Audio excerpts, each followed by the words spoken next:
Hi everyone. Hope you're all doing good. Okay, so here we have a brand new edition of the Tapology Lucky Bastard game. Uh, this is the 37th edition now. First round draw for the 37th edition of the Tapology Lucky Bastard game because last time Jordan and Pippin, uh, QQQ, and Spotling's alliance won. And in doing so, became the first alliance ever to win a Tapology Lucky Bastard game. So there are champions. The wheel was defeated. Happy endings all round. And so here we are with a new game. And new game, of course, means new entrants. Everyone starts over again. We have 45 entrants in this game, which is one of, if not the biggest uh, number of entrants we've had. So massive thank you to everyone for taking part. I'll just run through those names, see who's hoping to become the next Tapology Lucky Bastard game champion. They are A, Laugh My Arse Off Nazy, or A as I'll probably call him from here on out, Baron von Rattus, Bellatrix, Boom Shakalaka, Calfoth, Canhaga Ruiz, C. Collins 44, Cheeseball, Cheese in the Clinch, awesome username by the way, and making your debut in the Tapology Lucky Bastard game. In fact, I'm going to add that to my dictionary because that's how awesome that name is. Uh, but yeah, so making your debut in the Tapology Lucky Bastard game. Best of luck to you, and thanks for taking part. Chimpsmack, Costradamus, obviously now single from Troz. Were the Trostradamus Alliance for a long time, but competing as individuals this time. D1, D4, K10, Damien Handel 420, Dr. Maxis 2, El Guapo, Foghorn Sam, Geneva 65, Grahamon, Great, who isn't actually on Tapology anymore. His account got deleted, but just because he just couldn't behave himself. But before he got banned, he did become a lifetime pass holder, meaning he'll always be drawn into the Tapology Lucky Bastard game. So here is great again in some form or another. And yeah, best of luck to you. It'd be quite funny if you end up winning it and you're not even on Tapology anymore. It's your boy SB, Jack Soto, our reigning defending Tapology Lucky Bastard Game champions, Jordan and Pippin, QQQ, and Spotling, of course, looking to defend their title.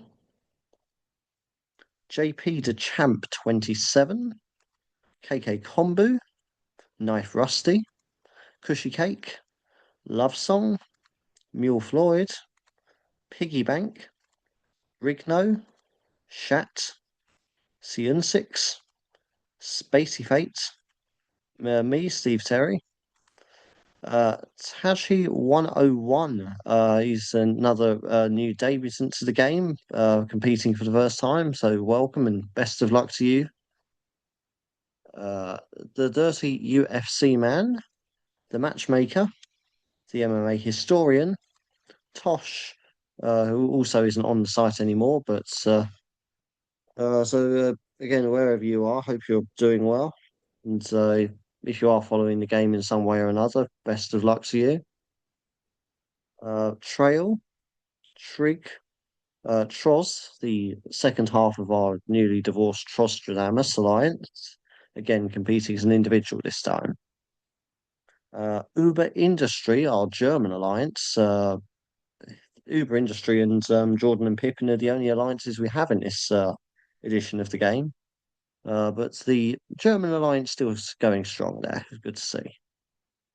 Vazk 88, and finally XCon Chris. So they are the 45 entrants. So this is going to take a while to go through them. There's no way of sugarcoating that, especially with me rambling about the fighters each and every time. But um, anyway, for this first round draw, We have a UFC Fight Night. Aljamain Sterling versus Yusuf Zalal. Sorry. Um, and again, it's very much sort of an old guard versus well, I say old guard versus new guard. Really, it's not really, is it? Because Zalal's had plenty of fights in his career now, almost as many as Aljamain Sterling. But Sterling definitely the more experienced of the two, a little bit older too, and of course that experience of being the UFC bantamweight champion for a stretch. Very controversial run, but ultimately one that's aged quite well over the last few years, I feel. Obviously fighting at featherweight now, and yeah, he's done quite well at featherweight. Not quite as dominant as he was at bantamweight, but he's holding his own amongst the top of the division. Won against Brian Ortega last time, and yeah, so he's again very much trying to see if he can become a two division champion. But Yusuf Zalal is standing in his way, and to be honest, I think I'm favouring Zalal for this one. Um, both the strengths of both fighters here is their grappling, and in that department, I'd say Zalal's got the slight advantage, particularly when it comes to finishing people via submission. Uh, I think Sterling's going to be able to hold his own against Zalal in that regard, but I think I think the miles he's already gone through in his career, and it's combined with well, how impressive Zalal looked in his submission game. I don't think Sterling's going to get finished, but I think Zalal will hold on for a decision win here. So Zalal to win by decision is my prediction for that one. But of course, you're not here to listen to my rambles, so I will be throwing my insights here and there, obviously. But I'll try not to make it too long, otherwise I'll be here all night. But try and be as concise as I can with the breakdowns. But anyway, because that's not what you're here for anyway. You're just here to see who you're getting drawn with. And so let's go on with it. First up to be drawn is A, Laugh My Ass Off and Nazy. Just make sure I'm on the right screen. But yeah. All right, so here we go. First draw of the 37th edition. And he gets Adrian Luna Martinetti. A nice long one to type out to start with. Adrian Luna Martinetti there for A, Laugh My Ass Off and AZ. How are we spelling that one? Martinetti. Probably haven't spelled that right or pronounced it right, but apologies for that. Um, Obviously, he finds himself up against Davy Grant, um, very experienced uh, UFC veteran. Eight wins, seven losses in the promotion. 15 and 8 overall in his career, which I was surprised at because I actually thought he had more than that. I thought, to me, Davy Grant seems like one of these fighters that should have about 40 fights in his career. He seems very active. Seems like he's constantly popping up on every other card every few months. But yeah, anyway, it's very experienced. And he's been tasked with giving Adrian Luna Martinetti his UFC debut, introducing him to the promotion. Um, Martinetti comes in very strong, 17-1 record. Um, 5-0 in UWC. That's the largest regional promotion in Mexico. So good, strong potentials. Of course, he had a very impressive win over Mark Vlog in the Contender Series, winning by unanimous decision there. Yeah, very well rounded, and yeah, looks like it could be a very good prospect. And David Grant has been but in particular submitted quite a lot of times in his career. So I'm going with Martinelli for a first round submission there. It's my prediction for that one. So I think A's got off, should be got off to a good start. I think we should be expecting to see A in the second round. Okay, next to learn their fate, Baron von Rattus. Let's see who Baron von Rattus is going to be paired with.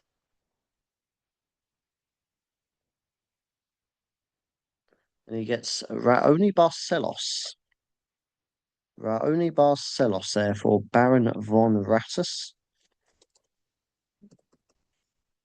Raoni Barcelos. Probably not spelled that right, but Raoni Barcelos is, of course, fighting Montel Jackson tomorrow night.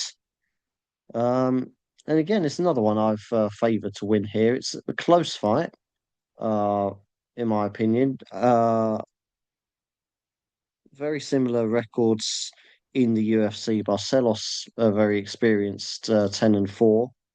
Montel Jackson, also a very experienced 9-3 in the promotion.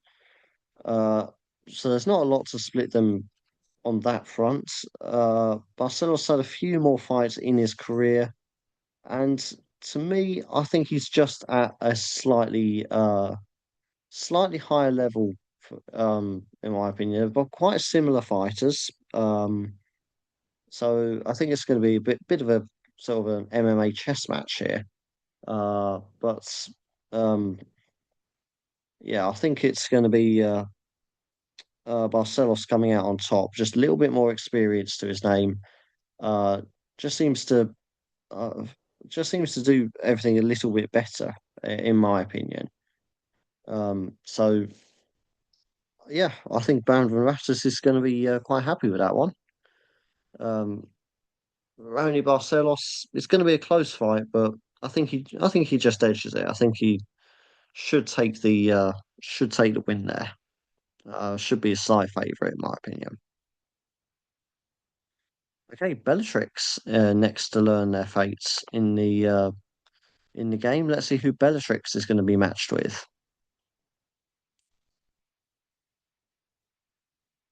And Bellatrix gets Marcus Buchecha. Marcus Buchecha there for Bellatrix.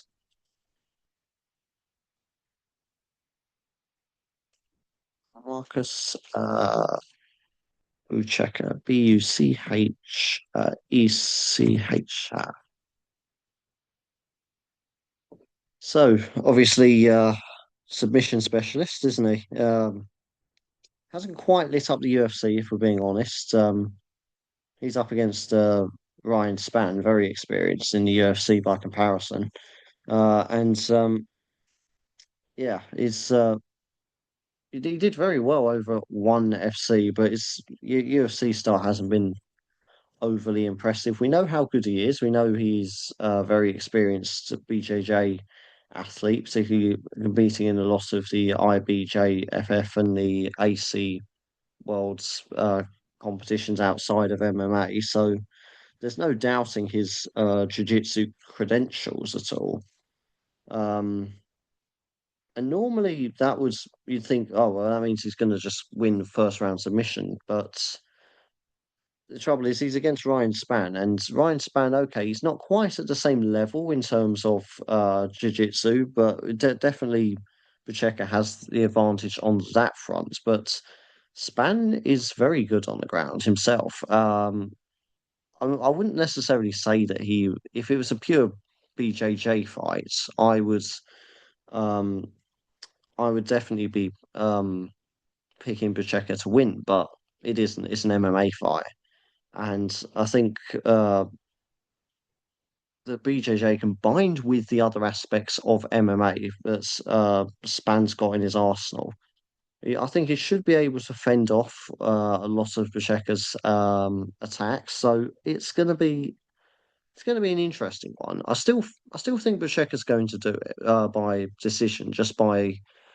virtue of the fact that I think he's going to be looking to control. Obviously, he's going to look to grapple. That's what he does, and he's going to Because of that, I think he's going to have a lot of control.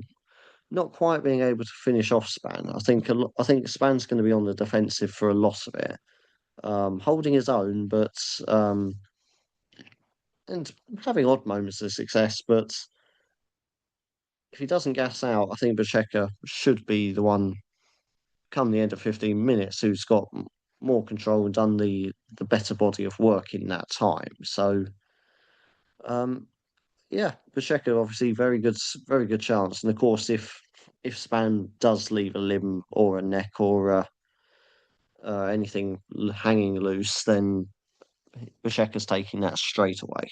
So there's no room for error for Span.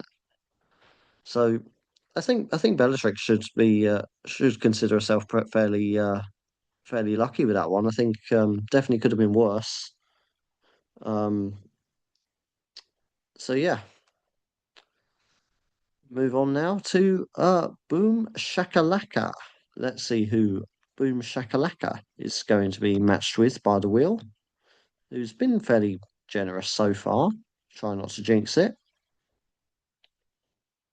And Boom Shakalaka gets Alexander Hernandez. So that is Alexander Hernandez for Boom Shakalaka. Alexander Hernandez.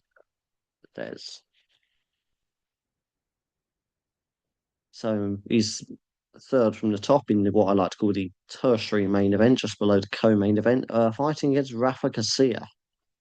Um, and Hernandez has been on a bit of a hot streak at the moment, four-fight win streak. Um, he knocks out Diego Ferreira last time out.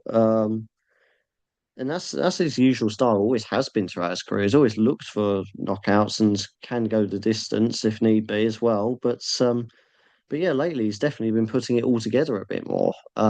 Which is it's always nice to see when you get a veteran that does that. That's that instead of just sort of fizzling out towards the latter part of their career, they put a little run together. So nice to see that from uh, for Hernandez. Garcia, on the other hand, he's been on good form as well. Knocked out Jared Gordon in his last fight. Um, Sort of an opposite style because he normally goes to try and go for the submission, but again, both can go the distance if need be. So, and that's what I'm going for. I think Alexander Hernandez wins this by decision. Um, so that's my pick for that. I don't think he's could carry on his little knockout streak, but I think Garcia's striking is a little bit too good for that. His defense particularly is a bit too strong, impregnable for that. So I think Hernandez probably doing the better striking work overall. Not quite finding the finish, but doing enough to get a nod from the judges. So Boom Shakalaka, I think, should be going through with about three others so far. So yeah, I think the wheel's been quite kind so far. Try not to jinx it too much for our next entrant, Calfoth. See who Calfoth is going to be matched with.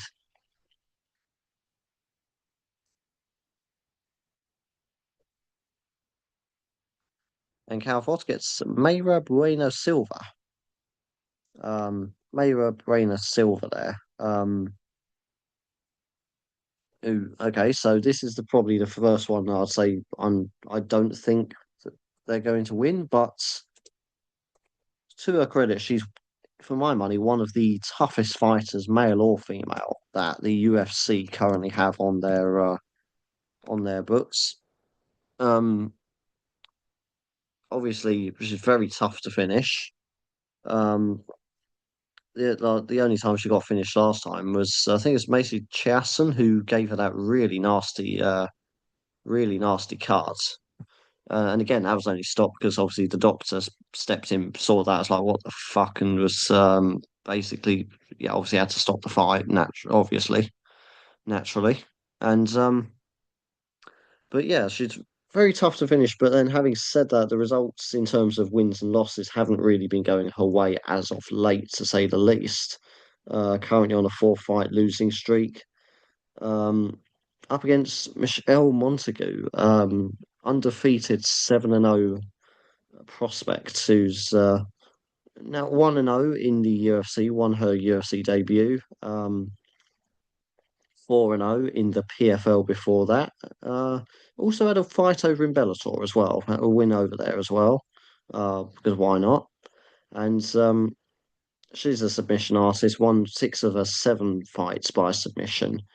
And normally this would be a straightforward Montague to win by a first round submission kind of pick, but I don't think that's going to happen simply because of how bloody tough Bueno Silva is, and how hard she is to finish. So while I can't see her getting the win, I can see her hanging on.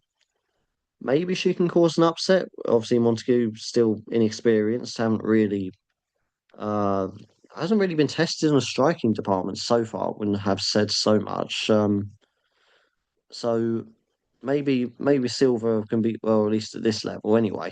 At least maybe Silver can be the first to really test her in that regard. But yeah, just because of how tough she is, I don't think she's getting finished. But Montagu for a decision wins my pick for that one. So it does look like we'll be saying goodbye to Calfoth fairly early on, unfortunately. Okay, next we have Canhego Ruiz. Let's see who Canhego Ruiz is going to be paired with.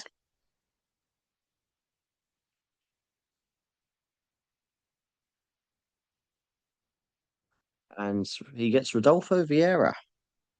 Rodolfo Vieira there for Canhego Ruiz. And again, another Brazilian Jiu-Jitsu specialist. Um, this time I have picked the Brazilian Jiu-Jitsu specialist to win. Um, he's up against Eric Moicano, who not a bad fighter, but is just hasn't quite. He's had a few fights in the UFC, one and two in the UFC at the moment, but he's not really quite at UFC level yet. But then, having said that, he's not exactly been given the most favourable matchup to try and really establish himself in the promotion. There's been quite a few. The last couple of fights, particularly, has been feels like he's been brought in to make someone else look good, whilst just having the whilst trying to well have the opportunity to fight in the UFC, which I can't blame him for taking that. But it's a shitty business model, but that's just how the UFC does it. And I think Vieira is again doesn't have the prettiest UFC record, 6-4, but has proven he does belong at this level, even if he's not going to be challenging for titles or anything like that. He's definitely UFC caliber. Um, so yeah, I've gone with him by a first round submission there. The only thing you might need to worry about is he does tend to gas out quite easily at times. Um, if Moicano is able to survive that first round, pace himself well, and potentially maybe even find a finish later on, potentially if Vieira gets really gassed out. But I think Vieira's going to find the sub early and wrap it up. Really, that's what he needs to do. So yeah, Rodolfo Vieira there for first round submission, and I think Canhego Ruiz should be getting through in this one. Okay, next to learn their fate is C Collins 44. Let's see who C Collins 44 is going to be drawn with.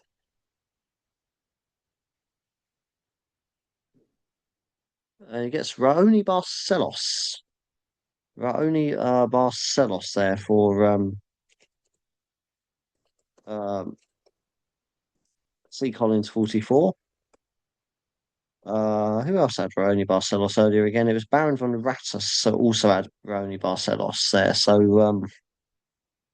That's two on the Rione Barcelos hype train, and again, as I said, when I was doing it for the rat, Tapology's resident rat, the sort of rat you do want to have around, makes a pleasant change.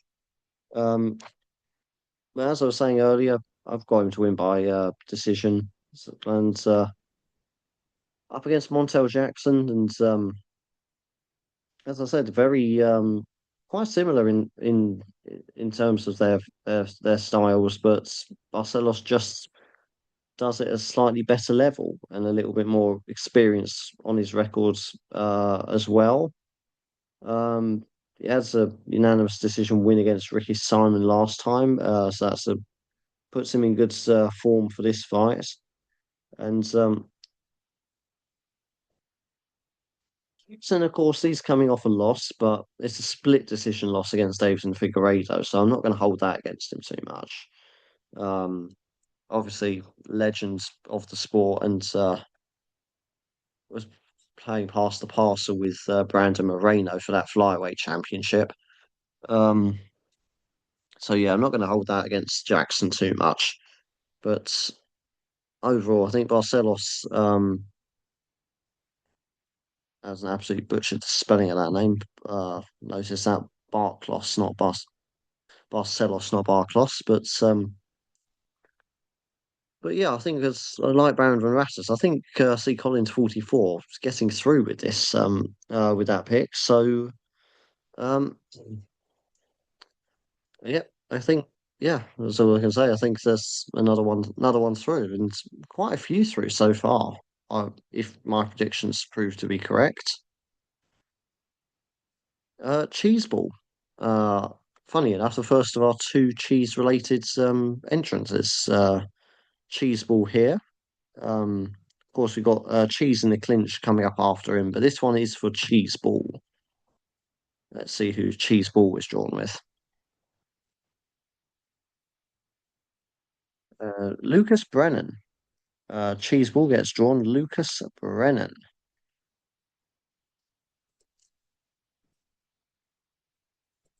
Right. So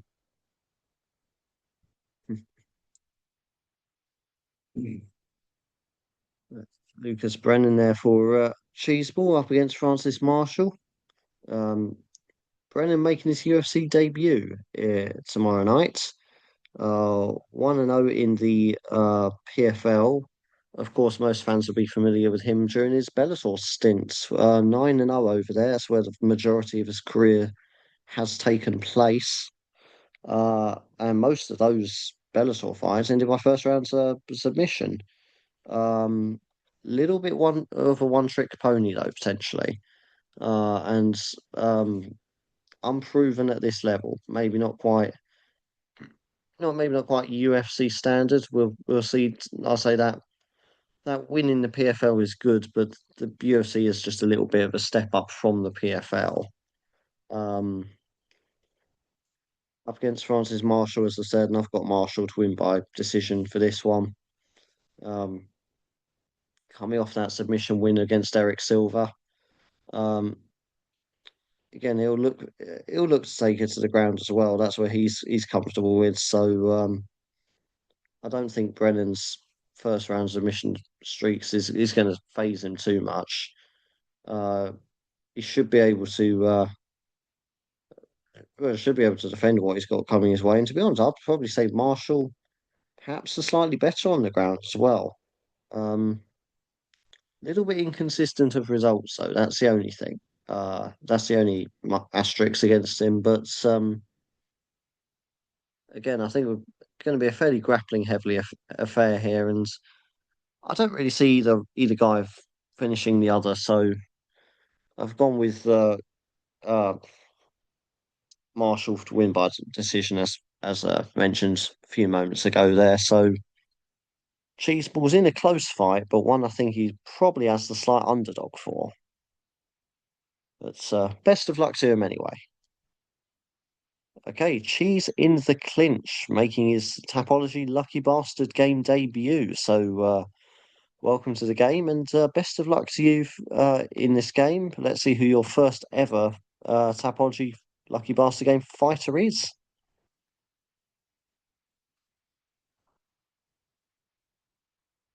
And you also get drawn with Lucas Brennan. So both our cheeses get drawn with Lucas Brennan. I love that. Cheese ball and cheese in the clinch, both with Lucas Brennan. And I suppose the wheel uh, inadvertently making a cheese alliance here. Uh, yeah, sort of a cheese ball and cheese in the clinch alliance with them both having the same fighter. So for this round anyway, that's effectively what's going to happen. And as I just said, not really much, not much else I can say other than what I've just repeated, to be honest. But Francis Marshall, I do think is going to be is going to have the upper hand in this fight. Like I say, very grappling heavily affair. I'd predict it to be, and one it's certainly. I think Brennan, that's pretty much the only way he knows how to fight, and Marshall's not going to shy away from that type of fight. That's how it transpires. And yeah, while Marshall can be a little bit inconsistent with the results, 3-3 in the UFC. Um, he's at least he's got that experience. That's six UFC level fights worth of experience to draw from. So, whereas Brennan, yes, got that Bellator experience. How well does Bellator experience translate to the UFC? Especially now that Bellator has been under the water for what 2 or 3 years now. So it was great during its time, but even in its time, it was still second to the UFC. So second great promotion to the UFC, uh, and then of course added a couple years aging on to those wins. It's becoming a little bit harder to really compare fighters who were formerly fighting in Bellator when they're coming into the UFC, especially when they're making their UFC debut. Uh, and the majority of their career is based in Bellator. But I do miss the promotion though. And to be honest, I really like their cages, like random. But it's a random thing, but I really did like their circular cages. I preferred that to the octagon. Uh, I feel like sometimes the octagon, so you get a bit of action at stalls in the corners. I just feel like the circular cage forced a lot more lot more movement around side to side, a lot more yeah, sort of a lot more movement. So I just didn't feel like they got pinned up against the cage as much as some of the fighters in the UFC do. So I feel the fights had a little bit more of a flow to them sometimes in Bellator. But and it just looked neat, didn't it? Let's be honest. Aesthetics wise, the circular cage just looked neat. Anyway, I mean to be honest, if it wasn't for the UFC, off the top of my head, if you'd have asked me how many corners does an octagon have, if it wasn't for MMA and UFC, off the top of my head, I probably wouldn't be able to tell you. I mean, yeah, okay, I'm thick as pig shit, but it's because of the UFC really to even know of that shape. It's a bit of an odd shape, really, thinking about it. Not quite a circle, not quite a square. Anyway,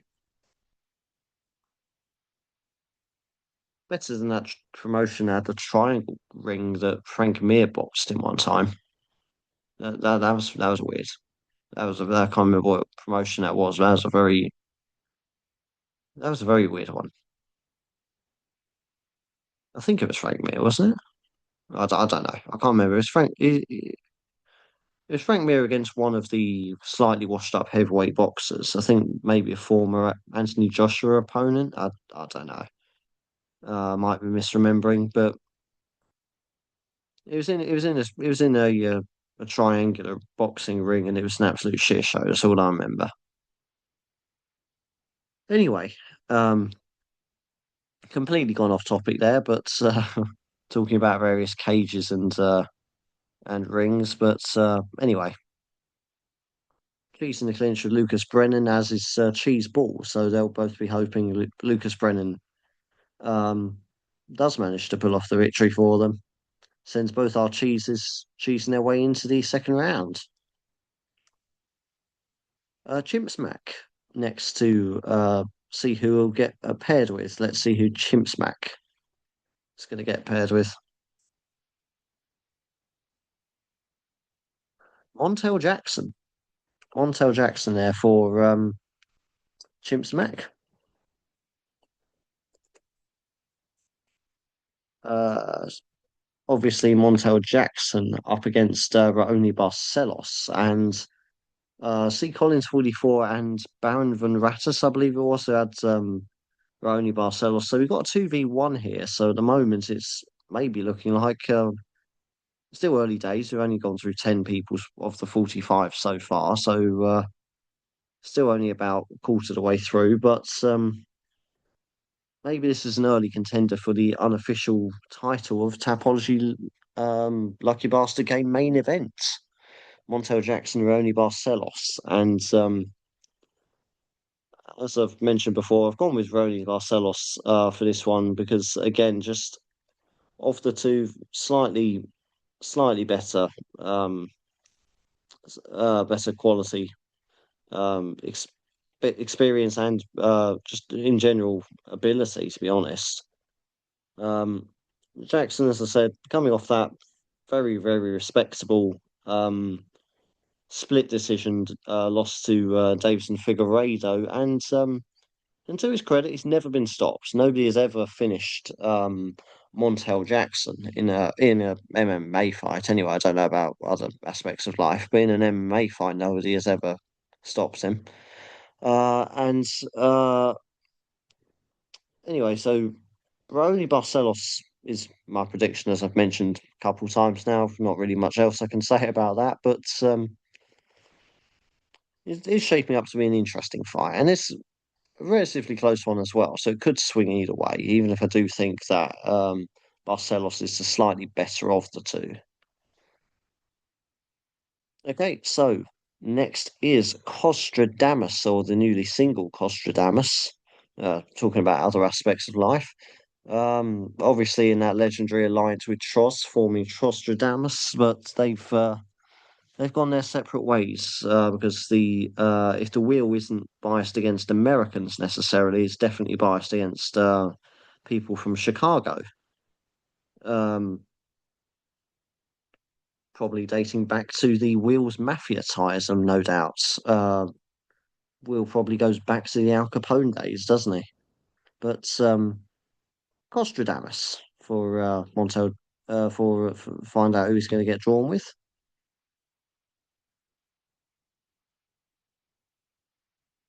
Yusuf Salau is the fighter for Costradamus, one of the main eventers, of course.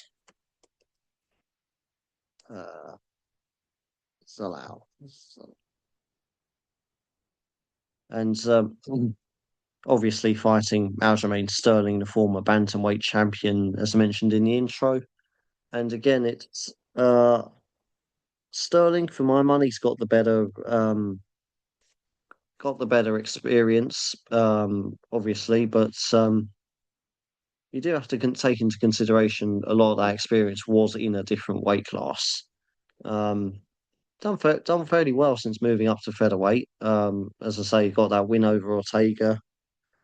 Did lose to Evloev.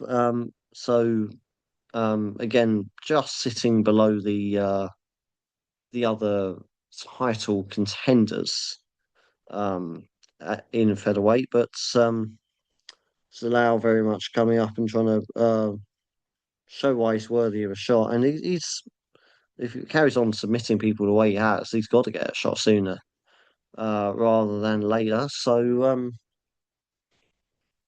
I don't think that's something that's going to trouble Sterling so much because Sterling as well. We know he's very experienced on the ground, particularly for wrestling as well. He does quite a lot of the grappling. I think it's in C. I think it's CFFC that he does the grappling in as well outside of the UFC. So I don't think Salau's going to pose anything he hasn't seen. Especially when most of Zalau's sub wins, to be fair, have come by rear naked choke or arm triangle choke, which two of the more common ones. So it makes you think uh, they're the ones he relies on. Uh, is that the extent of his arsenal for finishing fighters at this level, perhaps? But I can't. I just can't see Sterling. Uh, can't see Sterling getting beaten like that. Uh, I know he's uh, been defeated in the past, but not. I just can't see it happening. I just can't see Salau finishing him, or at least. I mean, it's biased as well because I do quite like Sterling. I was one of his defenders for during the whole controversial bantamweight run reign. Um, some people say he shouldn't become the champion off a DQ loss. I say Petty Yarn shouldn't have kneed him in the fucking head when he was grounded. So uh, maybe don't break the rules. Maybe that's still just something to consider. And then beat him in the rematch, of course. So Yarn can't really complain about that. Uh, but anyway, before I go too far off topic, so now for a decision win, Costradamus to go through. That's what I think is going to occur here. Be interesting to see if they do individually. Him and Troz go further individually now they're not part of the alliance. That'd be interesting to see. Okay, D1, D4, K10 is next to discover his fates. Let's see who he'll be rooting for tomorrow night.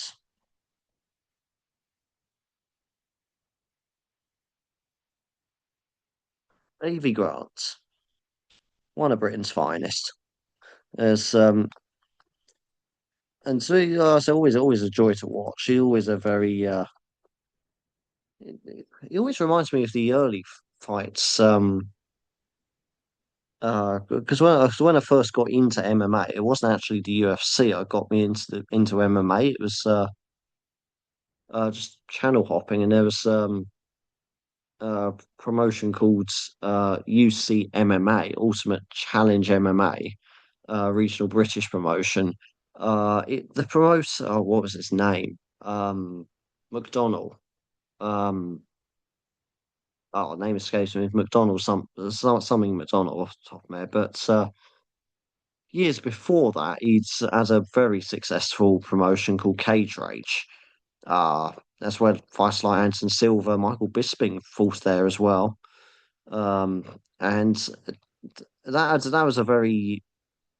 If you haven't seen any of it, go check it out on YouTube. It was a little bit before my time as well, admittedly, but going back and rewatching those events was madness. So it is the most mid 2000s assault on the senses you can possibly imagine. It is glorious. You couldn't have anything like that these days.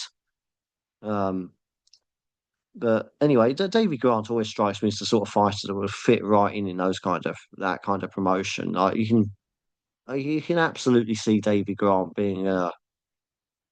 um, being a cage race champion in 2005, while you've got scantily clad cheerleaders dancing around, uh, the sky cameras, man's walking around the ring, filming them from questionable angles. It's you could see him fitting right in that kind of scene. But anyway, again, going completely off topic, but anyway, Grant's always been one of my favourites. Anyway, because of that, and of course, always got to root for the British fighter, but got to be realistic as well. Adrian Luna Martinetti, um, very very good looking prospects, and okay, still need to see how he fares in the UFC, but plenty of experience behind him. 17-1 in his career, and 5-0 being UWC, which is very established in Mexico and in Latin America in general. A lot of fighters from Latin America try and get into that promotion if they can. That's a very good pathway to the UFC for fighters from that region. And so yeah, I think should I don't know. It's hard to say who the best fighter in the UFC he could beat would be, but definitely I think he can get the better of Davy Grant. If I'm being completely honest, as much as I love Davy Grant, I think Martinetti's going to be getting the win here, first round submission. Simply because Davy Grant, he's a bit of an interesting one because he goes for a lot of submissions. He doesn't shy away from them, but he also loses quite a lot of fights by submission as well. So very unpredictable. In many ways, it kind of reminds me of Cody Durden, who's also on this card, coincidentally, in the sense that quite literally anything can happen when they fight. Um, no doubt Cody Durden will probably come up later in the video, I'm sure, given how many people there are. It's statistically likely, I suppose. Anyway, um, back to the game. Unfortunately, D1, D4, K10, I don't think uh, has the best of chances, if I'm being honest. So, best of luck, and I'd love to see the upset, but I realistically, I just can't see it happening. Okay, Damien Andel 420. Let's see who Damien Andel 420 is going to be matched with.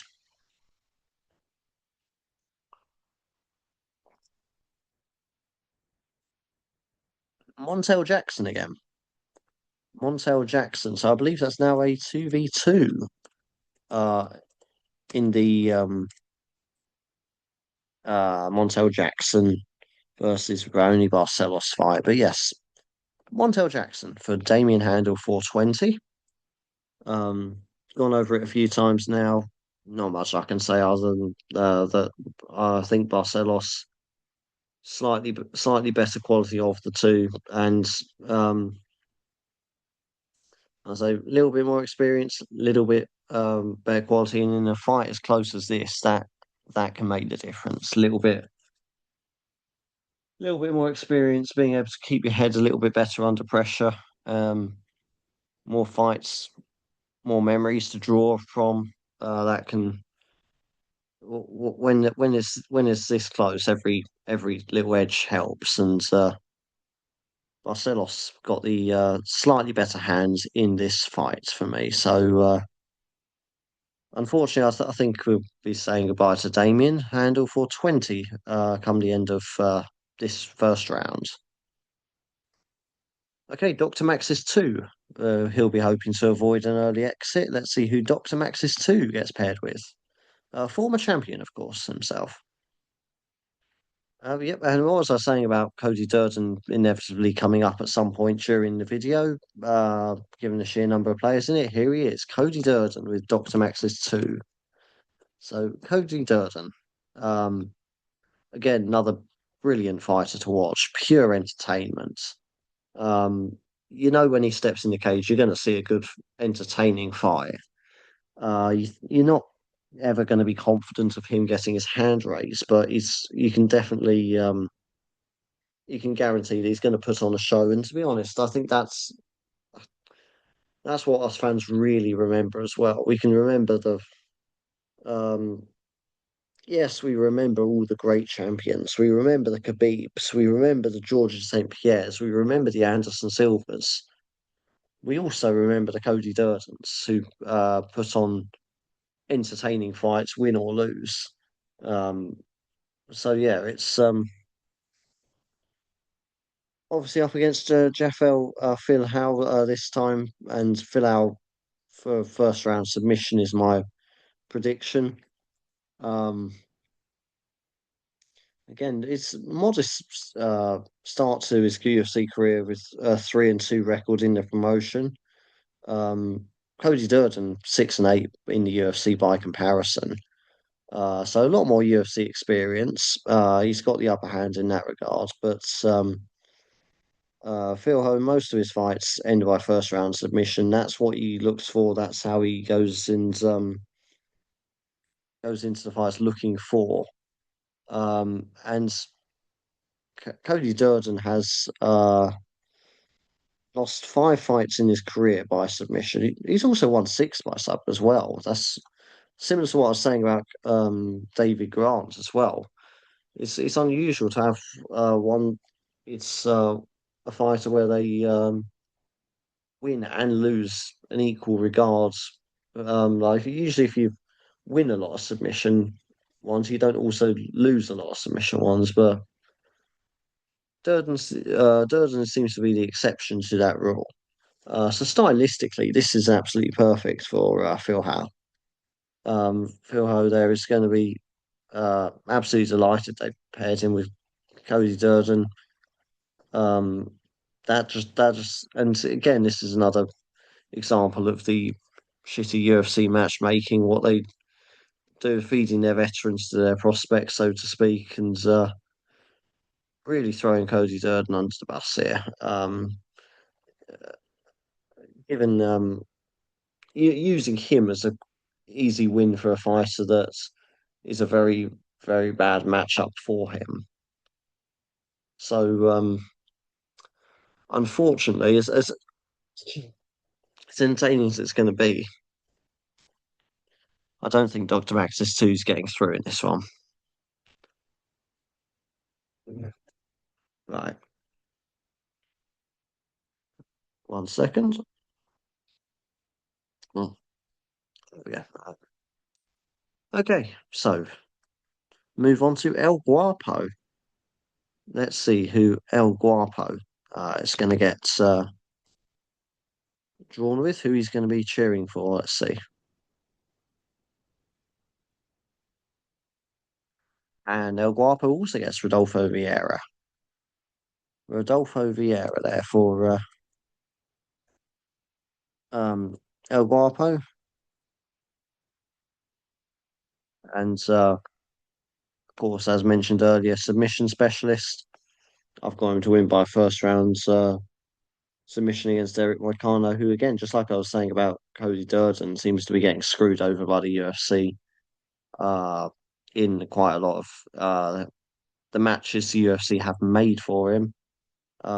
It feels like they have sort of drafted him in as an afterthought to make someone else look good.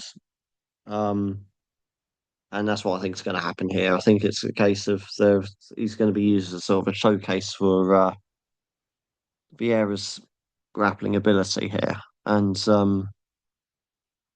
again, nice stylistic matchup for Vieira. Should be able to take full advantage of it. The only way I'd see him losing necessarily is if he beats himself by gassing out too quickly. But to be fair, in recent fights, his cardio hasn't looked as bad as it was from, say, a few years back, where he only had one round of stamina in him. But he does seem to have fixed a few of those issues now. But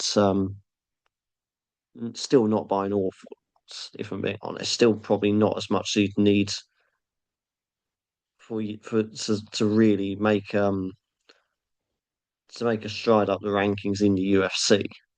Good enough to hang around in the UFC, but if he's ever going to be a serious um, threat to the rankings, is definitely needs to improve on that. But tomorrow night should be a good night for Vieira. In turn, a good night for Guapo as well.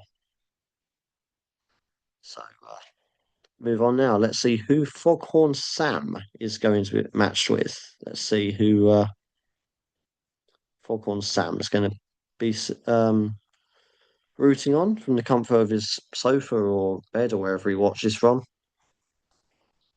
Dread to think. Don't ask questions that I want to know the answer to. Um, Max Griffin for Foghorn Sam. Max Griffin. Uh,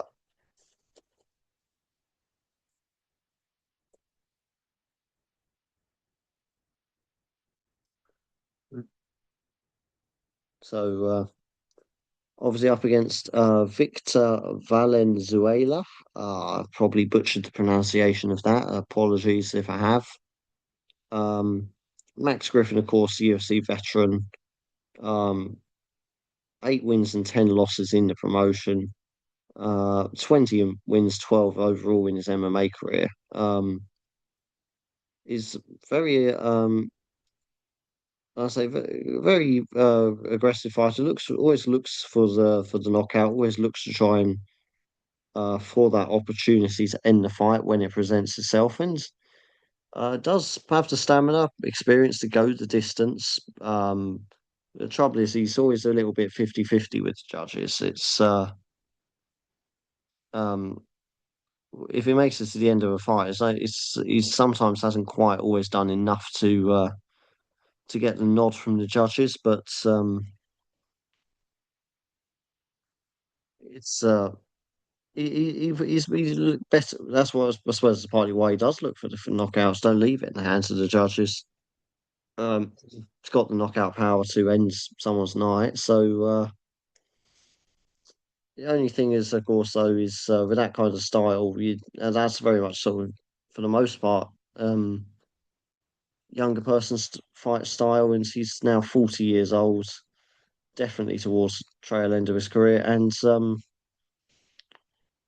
Victor Valenzuela, on the other hand, is making his UFC debut. So again, another blatant example of the UFC feeding the old to the new here. Um, Valenzuela, we only really seen him in his fight in the LFA. That's most people's frame of reference for him. Most of his uh, fights have ended early, but again, we need to see if he can apply that at UFC level. So there's nothing so far that that I've seen of him that makes me think, oh yeah, he's going to be able to finish someone as experienced as Max Griffin. I can't see that happening, but it'd be a hell of a statement if it did. Uh, but again, we just don't know how he's going to look at the UFC level. But he should be coming into this as the favourite. The UFC have done what they can to try to set him up for a winning debut. Now it's just up to him to deliver that. But unfortunately, I think Foghorn Sam will be going out here. Neither 65. Let's see who Geneva 65 will be cheering on for tomorrow night. Montel Jackson yet again. So Montel Jackson seems to be is going to be carrying about half of you guys tomorrow. Uh, and definitely looks like the Montel Jackson Ronnie Barcelos fight is going to be the Lucky Bastard main event, even at this early stage. Um, so yeah, not a lot I can say. Do slightly favour Barcelos for it, but it is a close fight, so it's not going to be a huge shock whatever happens. But for my money, just Barcelos, a little bit more experience, a little bit more quality. So um, Geneva 65 is going to be about one of three people, or at least so far, going to be hoping for the slight upsets there in that fight. Okay. Hmm. Move on to Grahamon now. Let's see who Grahamon is going to be matched with by the wheel. Who his assigned fighter is going to be? Joseline Edwards. Joseline Edwards for Grahamon there. And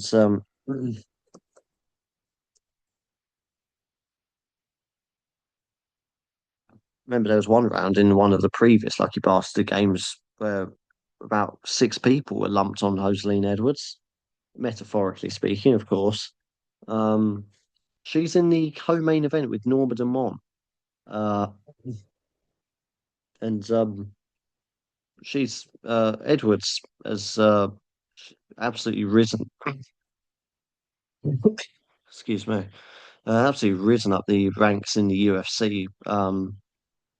It's hard to believe been in the UFC. She's already got 12 fights in the promotion, 8-4. It doesn't feel like she's been there that long, but she's fair play to her. She stayed active. Uh, been getting the as I've been getting the wins, so she's earned this spot to challenge Norma Dumont. But having said that, Dumont does definitely go into this as the favourite, and rightly so because she's um, I say funny enough, not actually the more experienced of the two. Edwards actually has more fights in her career, but Dumont's slightly more. Um, Even at UFC level, Edwards actually had more fights in the UFC than Dumont, but shows how active Edwards has been. But Dumont feels like she's been around in the UFC forever. Um, Wins most of her fights by decision, but that's again, it's a style that works for her. It's again, it gets the results. That's all that matters really. Is getting the get the wins, get paid. Um, so maybe she's not the might not be the most popular fighter amongst casuals, but it's she's just doing what's best for her and her career, and you can't blame her at all for that. And I just don't think that Edwards quite has the quality yet to keep up with Demont. Maybe if this fight was taking place in a couple of years, so you'd have Edwards as favourite, but right now, definitely Demont's the slight favourite, I'd have thought for this. So Graham need a little bit of luck, but um, could have been a lot worse, all things considered. Okay, great. And so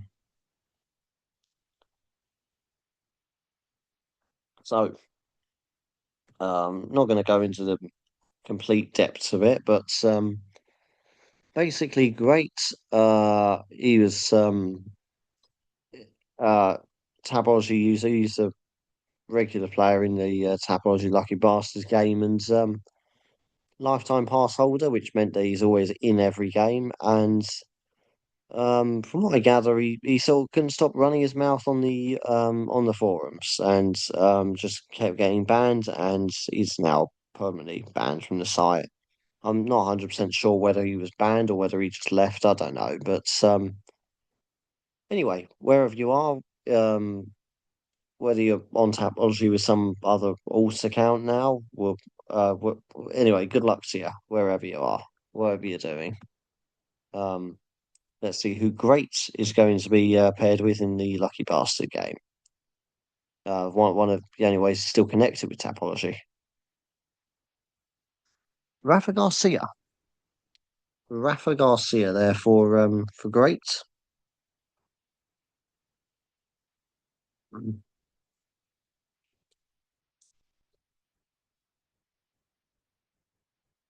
Uh, that's obviously up against Alexander Hernandez, who, as I say, veteran has been on a bit of a resurgent four-fight win streak.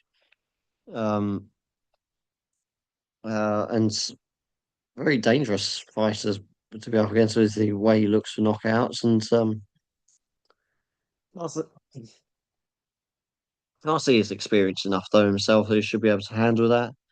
Knockout threat himself, of course, won his last fight against Jared Gordon by knockout. Uh, and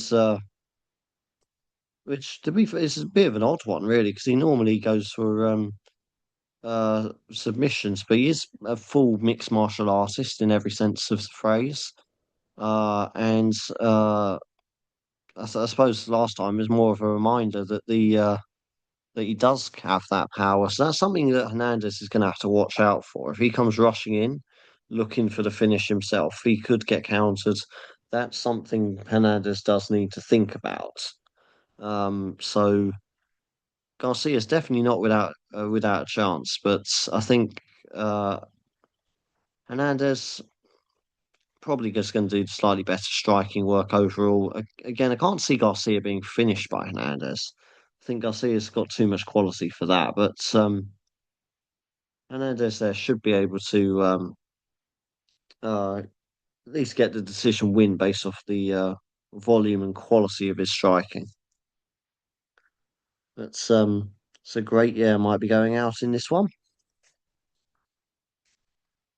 It's your boy SB. Uh, so let's up next. Let's see who he gets drawn with. Let's see who the assigned fighter for It's Your Boy SB is going to be.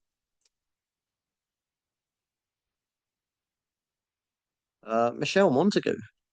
Uh, Very close there, right on the edge, and that works in his favour because the other has gone the other way. It's probably gone out. Let's be honest. Um, Michelle Montagu. Um, for It's Your Boy SB. Oh Lord. Gotta get that checked out. Right. It's Your Boy SB, Michelle Montagu. 7-0, undefeated still. Uh, against Mayor Bueno Silva, who one of the toughest fighters the UFC have. Um, and I say Montagu very much submission specialist, but I can't. I don't think Bueno Silva's going to get caught out um, by anything. I don't think Montagu's got anything that Silva wouldn't have already seen in her career so far at this point. But the thing with Silva is the results don't exactly go her way. She has lost a lot of her recent ones, four in a row. I think it was a draw before that as well, either a draw or the no contest before that. I can't quite recall, but it's it doesn't bode very well really in terms of when you've got someone on a four fight losing streak against an undefeated prospect who's already made their UFC debut, got those first initial UFC debut nerves out the way. Um, so yeah, I think this Montague's probably the best fight he can get on the card. I think at the moment for this one. So this is as good as a certainty as you're going to get. So it's your boy SB. It's got a very lucky draw here. So I think he should be able to just sit back and enjoy the fights really without too much anxiety about whether he's going through to the second round or not.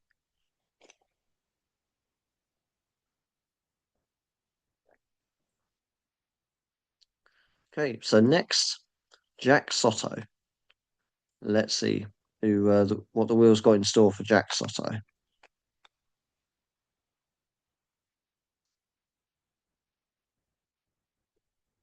Jackson McVeigh for Jack Soto.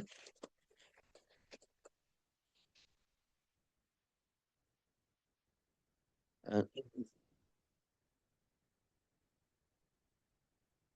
uh, right, so obviously up against Cedricus Dumas.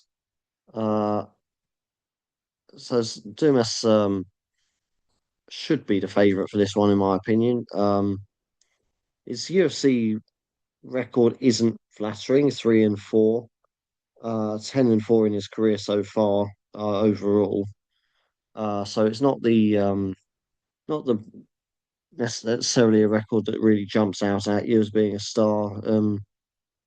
But when you compare it to Jackson McVeigh's 0-2 in the UFC, or 6-2 overall in MMA, it does look better by comparison. This is definitely a winnable fight for Cedricus Dumas. He's a very aggressive fighter and also very well rounded too. Um, the only trouble is that does sometimes lead him into situations where he ends up getting finished himself. He's found that out a few times now in the UFC, a little bit too reckless at times for me. But learns to be a little bit more patient, a little bit more calculated. I seriously think he could go quite far in the middleweight division. I think he just needs a little bit better, better discipline, better mentoring, and I reckon he could be a serious threat to the middleweight division. But he gets past Jackson McVeigh tomorrow night anyway, in my opinion. Um,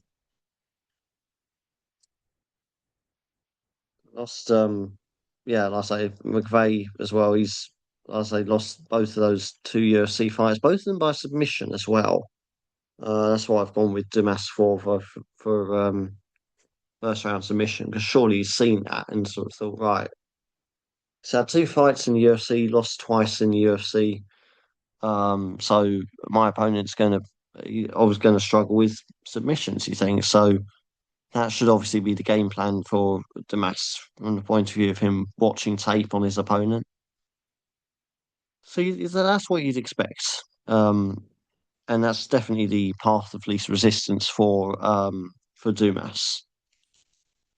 Um, Unfortunately, for the purposes of this game, it does mean that Jack Soto quite likely going out, in my opinion. Okay, so this brings us on to our reigning defending Tapology Lucky Bastard Game champions, Jordan and Pippin. QQQ, and Spockling's Alliance, named after a couple of guys that used to play basketball back in the day. And they're pretty good, from what I heard. So let's see. Yeah, it's on the wrong screens there, but yeah, just to confirm that Jack Soto was with Jackson McVeigh there, and but yeah, it's your boy SB, of course, with Michelle Montague. I'm not sure if I had it on that page or not. I'm way too tired to be doing this right now. Uh, but um, but anyway, Jordan and Pippin are up next. Long as it's on the wheel, so you can see it's spinning. That's the main thing. Let's see who our reigning defending Lucky Bastard Game champions are going to be drawn with, and they get Ryan Spann there for Jordan and Pippin. Um, of course, Ryan Spann up against Rodolfo Vieira, and uh, as I said, I have gone over this fight a few times now, and I do fancy Vieira to win this first round. Uh, not Rodolfo Vieira, it's not fighting Rodolfo Vieira. We're talking about Spann's Buchecha. They're getting muddled up with the other Brazilian Jiu-Jitsu guy. Buchecha are those what I meant, but I've gone over a few times. I do fancy Buchecha to win uh, to win by decision because I can't see Buchecha beating Span. Well, not finishing. I can see him beating Span. But I can't see him finishing Span. That's what I meant to say there. And because Span, we've seen plenty of times over his very experienced, distinguished career. 23 wins, 11 losses, by the way. It's incredible to have that many fights these days. 9-6 in the UFC, so 15 UFC fights. Uh, so yeah, Ryan Superman Span's been around for ages now. Um, he's he's seen everything. He's felt everything. He's Pacheco, yes, very good Brazilian jiu-jitsu, and yeah, it's as all I can say is I do think that Pacheco's going to win. I think it's as simple as that. I think the wheel might have extracted its revenge on the champions, Jordan and Pippin.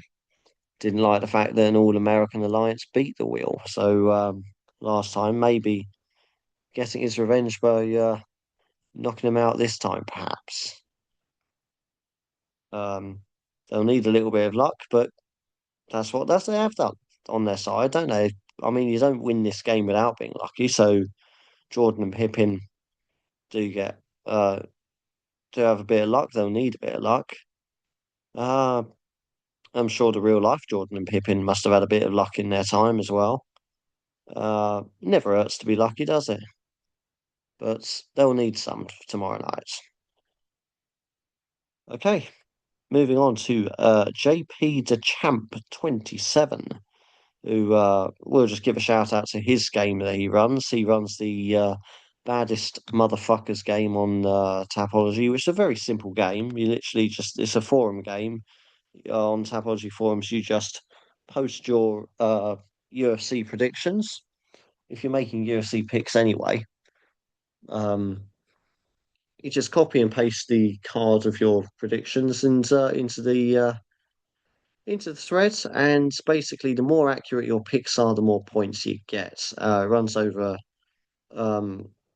runs over the course of events, and I think it runs over quarters.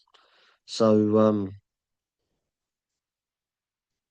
uh, and you can join in at any time as well. So unlike this game where you have to be in it from the first round for the sake of making things fair, you can just hop in at any time on JP Champ 27's game. Uh, so yeah, well worth checking out if you're you may as well. This is literally all you have to do if you're already making UFC picks. You just have to paste the picks in there, and he does the rest. He adds up all the scores for it, so it's no effort required to even play that one.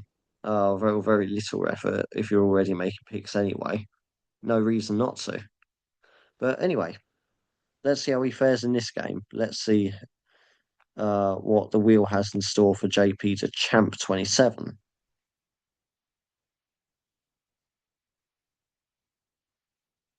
Victor Valenzuela for JP to Champ 27. Victor Valenzuela. I think I've probably not spelled that right, but apologies, or pronounced it right. So apologies to him for that. And of course, up against a very experienced Max Griffin. Um, Debutant versus UFC veteran Taylor's oldest time. Of course, Valenzuela is the debutant in this case. Uh, and coming is uh, coming off his regional record where most of his fights ended early on, but again, can he replicate that at UFC level? We've seen it so many times where fighters come into the UFC and they're hyped to the moon and back because they've knocked out their regional opponents, but then when they start facing full-time fighters, having said even some fighters in the UFC aren't full-time, but they can't quite keep up that performance, and we'll see if that's the case for Victor anyway. Max Griffin's a tough opponent, very experienced veteran, but definitely past his prime at the later end of his career. Valenzuela should be the favourite for it, and going to win by decision in that one. Okay, so I think JP to Champ 27, decent chance of getting through in this game. Uh, KK Kombu is next. Let's see who KK Kombu is going to be matched with.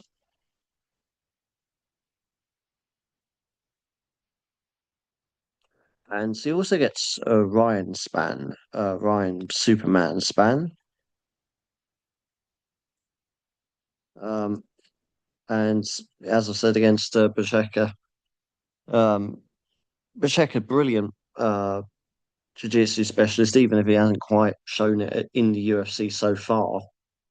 Um, Made it work in one FC, but just not quite at the in the UFC so far. But still, Ryan Span should be. I'd say Pacheco should beat Span, obviously, and Span should be able to hold his own against most of the grappling. If it was a pure Brazilian Jiu-Jitsu fight, Pacheco would win very easily. But um, Span would do a better job of mixing in the other martial arts with uh, the Brazilian Jiu-Jitsu, for instance. So, if they're caught up in the clinch while Pacheco's trying to move around and trying to pass guards, all the rest of it. Span be trying to be throwing elbows, trying to be throwing mixing up strikes and all that. So he'll be mixing it up a bit more versatile. But I still expect him to be on the defensive for most of the fight, and because of that, Bashaka to win by decision is my prediction for that one. Okay, Knife Rusty. Let's see who Knife Rusty is going to be paired with.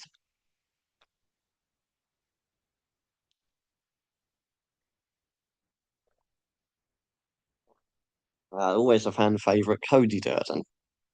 Um, Cody Durden for Knife Rusty. I don't have a lot of faith in Knife Rusty getting through the next um to the next round, but it's it's going to be an entertaining fight either way, and so go out with style even if you do get eliminated. Obviously, FL Phil Howe again he tends to very aggressively look for the submission early on, try to end the fight as soon as he can, and he's been quite successful with that so far. And Cody Durden from that end is a very ideal stylistic matchup, having a number of uh, submission losses on his records. So yeah, I think it's going to be a fairly quick fight as well. Phil House win first round submission, but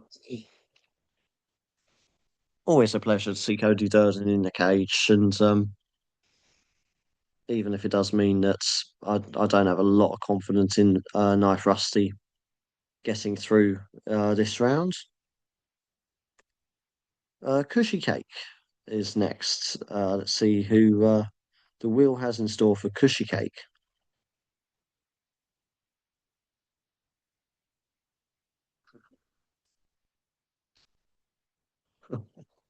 Another one from Montel Jackson. Montel Jackson there for Cushy Cake. Yep. So I've lost count now. I'm not even going to try and work out who's got him because it seems like after people have got Montel Jackson now. Uh, which wouldn't be so bad, but as I say, I reckon Barcelos is going to go through. So by my logic, I think Montel Jackson is going to be responsible for quite a few people leaving this game. So it's close enough though. That it's a very intriguing fight. Because it is close enough that it's not a complete one sided fight. So it wouldn't. So if Jackson wins, it's not going to be the biggest upset of all time, not by any means. But I suppose some people would argue it wouldn't even be an upset at all, but I think it would be just a slight upset if that did occur. But yeah, Cushy Cake joins uh, the Montel Jackson party. Consists of about 4 or 5 people now. Um, best of luck to all of you. Okay, Love Song. Let's see who Love Song is going to be duetting with tomorrow night.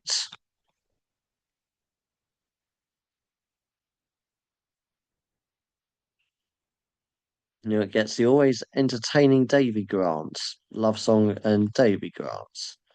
Uh, so again, uh, a fighter. I've not got a lot of faith in actually winning, but that distinction goes to Martinezzi for that fight, his opponent, of course. But my first round sub, even if it is his UFC debut, because again, it's another very experience versus debutant, and yeah, I'm going to be. I'll be rooting for Grant. I think Martinetti's going to be is going to win realistically, but I would love it if David Grant won that. Um, so yeah, not I've gone over that fight a few times now. Not really much else I can say, but other than Martinez, he looked very good over in the UWC. So can he translate that to the UFC? Davy Grant, very much an introductory fight for him. If I think most people would be expecting him to win that, and it's just a question of how he looks in that fight, in the manner in which he wins more than so than the result, I think. Okay, so we move on now. Let's see who is next. Get on the right screen. Mule Floyd. Um, just give a shout out quickly to Mule Floyd. He does some amazing breakdowns of the card. So it does an order of the cards, so you can write out who's got who, and what the odds of them winning are. It really makes it a lot easier to sort of keep track of while watching the fights. Because my routine, because all your fights, because you're over in America, most of these fights is going on the early hours of Saturday morning. Turn me into a fucking insomniac because of it. Um, but so I've usually um lying in bed, laptop opened, watching the fights on the laptop, and I've got my phone nearby, and it's good. It's good to just check on Tapology on my phone just uh, to um to to refer back to his posts and follow the fight. So think, "Oh, okay, right, next up we've got ex-con Chris versus um Mule Floyd with they've got the heavy favourite. Chris has got the heavy favourite. Floyd's got the massive underdog, and it makes it a lot easier to keep track of uh, on the night going through it. So, well, thanks for that, and so uh, I'm sure plenty of other people also appreciate that. Anyway, best of luck. Let's see who you get. Let's see if you get drawn with one of these massive favourites.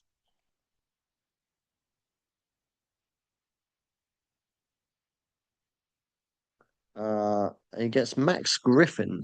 You always experience Max Griffin there for Mule Floyd.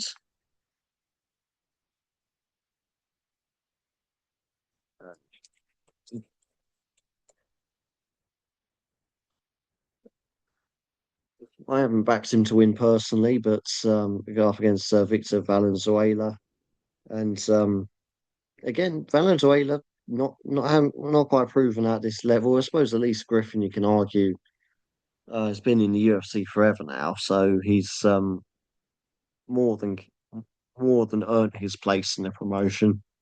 Um,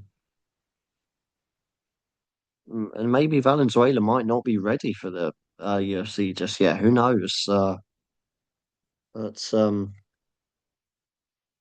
it does look another case of the prospect versus the veteran, and it's clear that the UFC are doing what they can to try and make their new prospects get off to the right start in the promotion.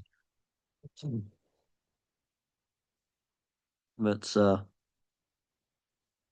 Mule Floyd will be hoping that Max Griffin's got a few old school tricks up his sleeve. Okay, so next is Piggyback. Let's see who Piggyback is going to get matched with.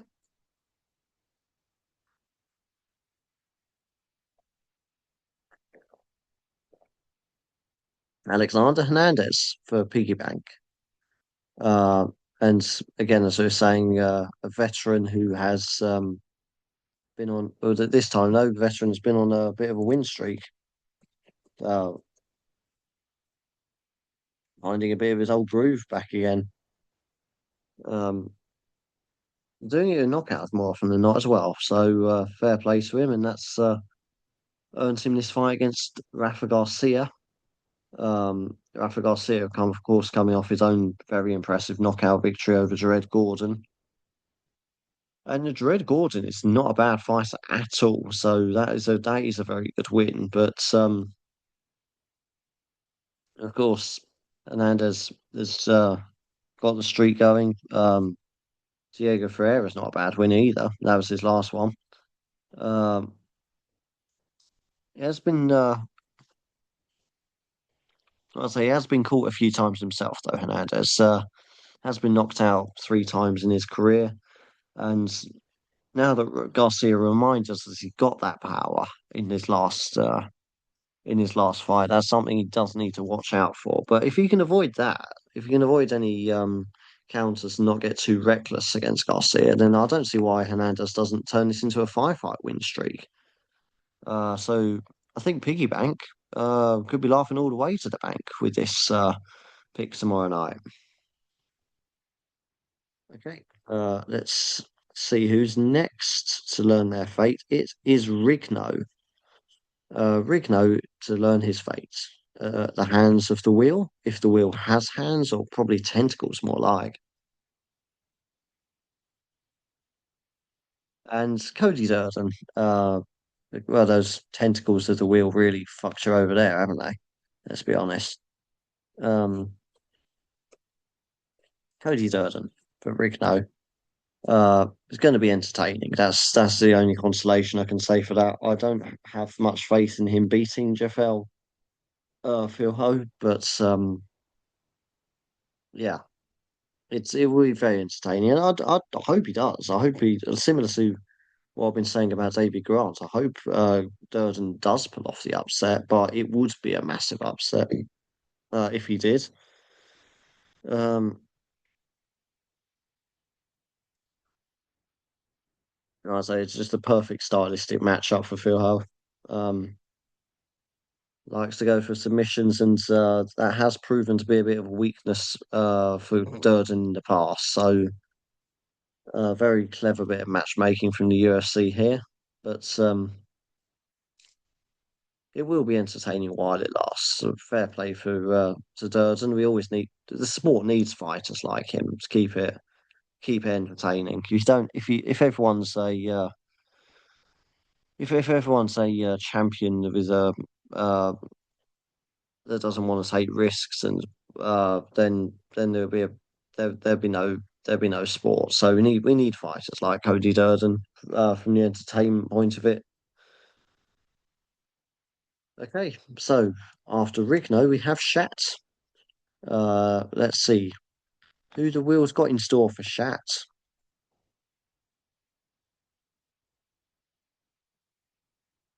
Right on the edge there, it's Joseline Edwards for Shat. Joseline Edwards there, and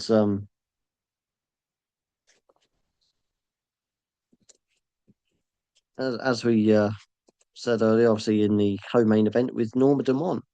And Norma Dumont, um, it should be, in my opinion, another in a long string of uh, another string of decision wins. Mosley Edwards, on the other hand, very opposite style of fighter, so maybe you can play devil's advocate. You can argue Edwards is going to maybe try and drag Dumont into a fight more because Edwards always goes looking for finishes, whether it's by knockout more often than not. Good submissions as well. So Demont's not bad in a submission game. So I don't think he should have too much trouble if it goes to the ground. But maybe Demont could be in trouble if Edwards starts to pile the pressure on, really tries to find that early knockout, because that's what Edwards does tend to do. So, and that's why she's partly why she's risen up the ranks as quickly as she has. But I still think Demont's going to control the fight, go the distance, get the win on the judges' scorecards. I can't really blame her for that, yeah, either, because just doing what is best for her career.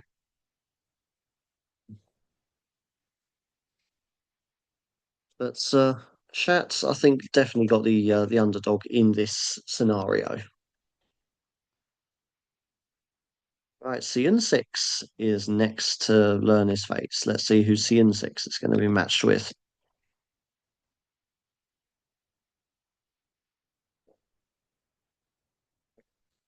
Jackson McVeigh. Jackson McVeigh there for CN6.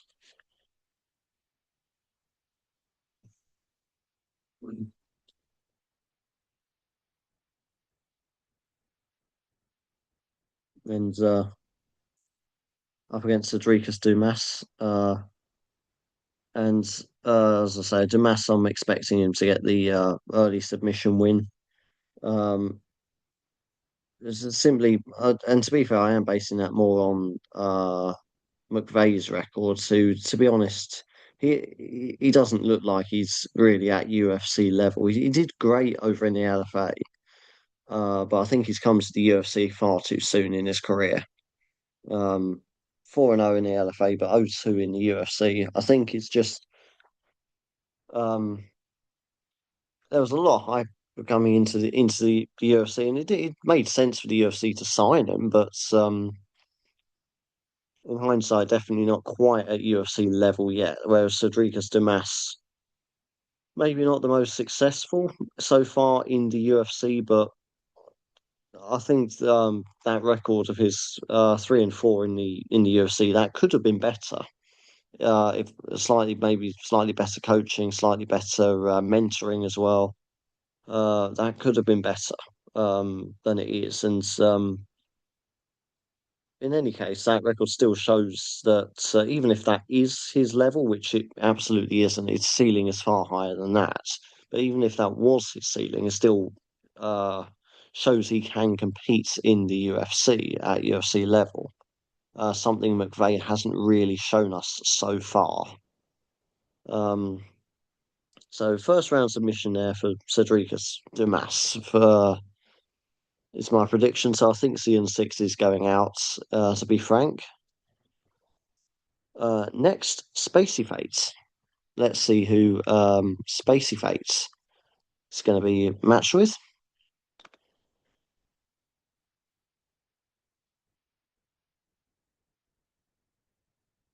And he gets Jafal Filho.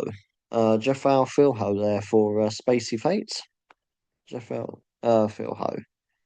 And again, as I've mentioned several times now, I think this is probably the might be the first time I think someone's been drawn with Phil Ho, because most of the ones when I've been mentioning this fight, I've been drawn with Cody Durden, who's probably got about three people, I think, on him. So uh, in a fight where I think Phil Ho's almost certain to win, it's nice to actually see somebody get Phil Ho in that matchup. So I think Spacey Fate very lucky to be given that one. Because he's on the side of a fighter who's uh, yes, coming up against a very tough and experienced veteran, but one is he can finish is proven to be a very stylistic matchup for him.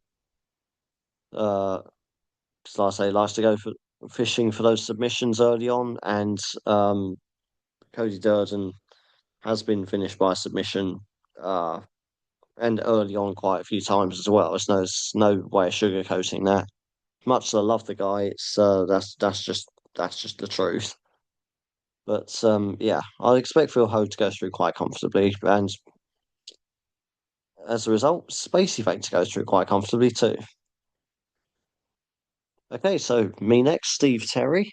One of many Steve Terrys it appears in the world. Up to I need to up my game and have a bit more of an interesting life because if I die now, which given the state my throat's in, probably I wouldn't be surprised if I just croak it at some point sooner or later. So yeah, this would be my legacy. All these hour-long videos or 2 hour-long videos of me rambling away about random MMA fighters would all be out of date by the time someone goes to view it after my death anyway. Um, that would be my legacy. So not quite a chef or a professional footballer or some professional consultant or a singer or whatever else. All the other people on the Lucky Bastard game threads has been pointing out. But I'm trying to leave my little mark in the world. But anyway, let's see. Who do I get paired with? Helps if I put it on the right bloody screen. Let's see. What's the wheel got in store for me? Go on, what you got, bitch? Okay, you know what? I'm not even going to complain about that. I love David Grant. I'm out. I think I'm out in this first round, but honestly, I can't. If I had to pick a fighter to go out to, if I had, yeah, that'd be David Grant. So, I'm not even going to complain about that. And I say he's always good fun to watch. One of my favourites as well. So, yeah, me with David Grant. I'll take it. I'm out, but I'll take it. It's I'll say Martinetti's going to win that quite comfortably. So I'd I'll be out in the first round, not lasting very long. But it, if it go out at the hands of David Grant, yeah, fair enough. I'd rather that than a lot of other fighters. So it's a bittersweet elimination for me. Basically, it's one. It's it's what's in store for me, but I can't complain. Great fighter, love watching him. So and I am rooting for him now. I've just got even more reason to root for him. But I'm screwed. But it'll be a great fight anyway. Okay, so after me is Tachi. I hope I'm pronouncing that right. Tachi 101. Welcome to your first ever Tapology Lucky Bastard game. Best of luck. Welcome aboard, and thanks for playing. Now just sit back and enjoy the ride, and let's see who your first ever fighter in the Tapology Lucky Bastard game is going to be.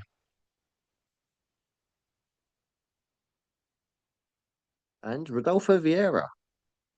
For you, Rodolfo Vieira for Tachi 101.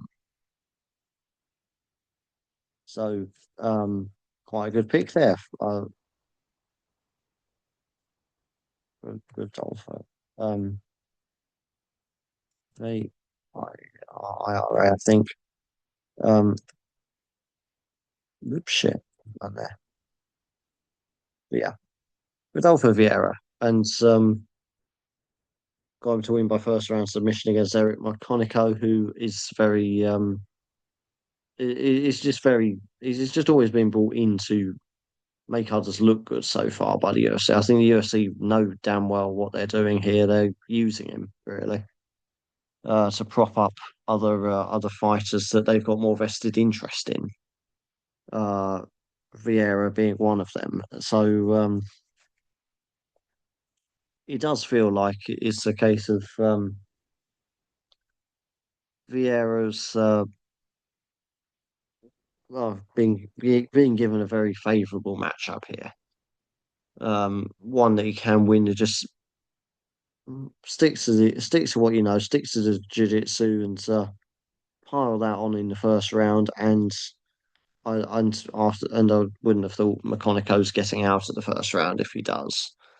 Um, Always the risk with Vieira, he can gas himself out, but if he doesn't, then yeah, on his day, I think a lot of strikers could get caught out by him. A lot of fighters could get caught out by him. Okay, so next is the Dirty UFC Man. Let's see who the Dirty UFC Man is going to be matched with.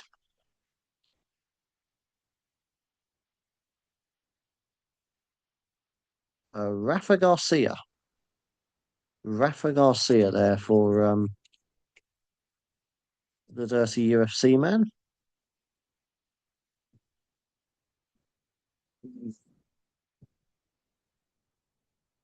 Up against Alexander Hernandez, of course. And both fighters coming into this in good form. Garcia, of course, as I've mentioned a couple of times now, won against Red Gordon last time and impressive finish as well. So really, I suppose to some extent, really did put a target on his back. And with that, and as it happens, you got Hernandez surging back up the rankings at lightweight or trying to. 4-fight win streak and knockouts in the middle of that as well. He's well, so yeah, that's how these two have had their paths come to collide so far. And yeah, I think Hernandez is going to get the better of him. I think it's going to be Uh, 3 rounds striking action. I think Garcia is going to be defensively sound enough. So I'm not sure if Fernandez will be able to break through too much, but Fernandez will do the better body of work. And yeah, in my opinion, will get the win as a result of that uh, via the judges. Okay, the matchmaker is next. Let's see who the matchmaker is going to be paired with.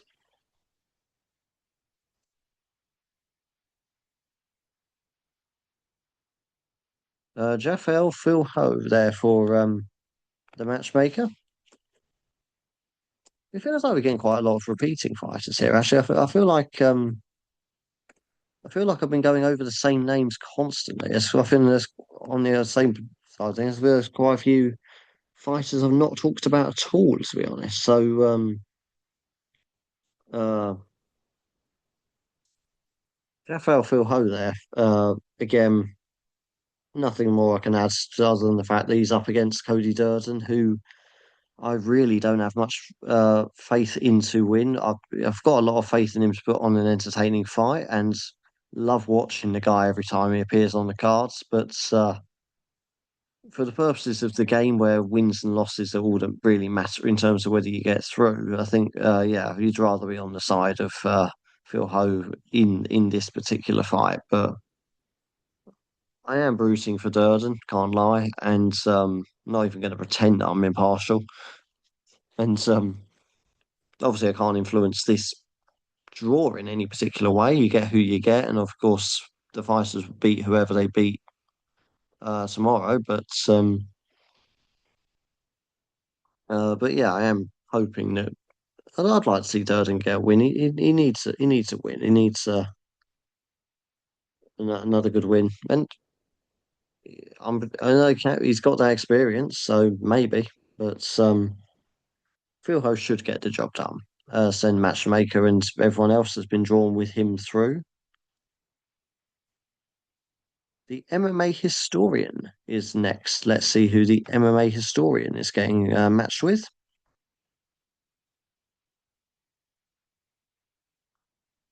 Yep, also with Jeff L. Phil Ho there. Straight up, Jeff L. Phil Ho there. Yep, up against Cody Durden. Cody Durden, brilliant fighter, brilliant to watch. He's always puts on a show for the fans. But Phil Ho should be getting a win here. Submission first round. That's what he likes to try and go for straight away. And Durden has been caught out by submissions quite a few times in the past. Okay, so we're getting to the stage of the game. Really, I can't really add much. Now getting all the same fighters, can't really get add much onto it. So probably go through them a little bit quicker. Tosh, no longer on Tapology either, but wherever you are, hope you're doing well. And if you are following the game, well, even if you're not, best of luck in it anyway. So hope you're doing well wherever you are, Tosh. Hope to see you back on Tapology at some point. And Cedricus Dumas there for Tosh. So I think probably the first time I've had someone on the side of said Rikas Damas. I've said his name a lot, but I'm not sure many people have actually been drawn with it. Might be the first actually, but that's good news for Tosh because I think that's quite an easy win for Dumas. Um, Obviously against Jackson McVeigh, who so far just hasn't shown to be at UFC level, in my opinion. So it could be a very quick night's work there for Dimas. Yes, Dimas coming off a loss himself, but um, he'll turn it around, and he should be able to turn it around against someone like McVeigh. So, yep, Tosh should be going through. Right, next, Trail. Let's see who Trail um, is going to be matched with.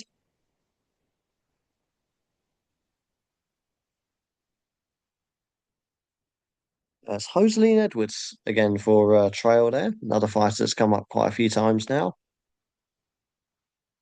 Hoseline Edwards for Trail.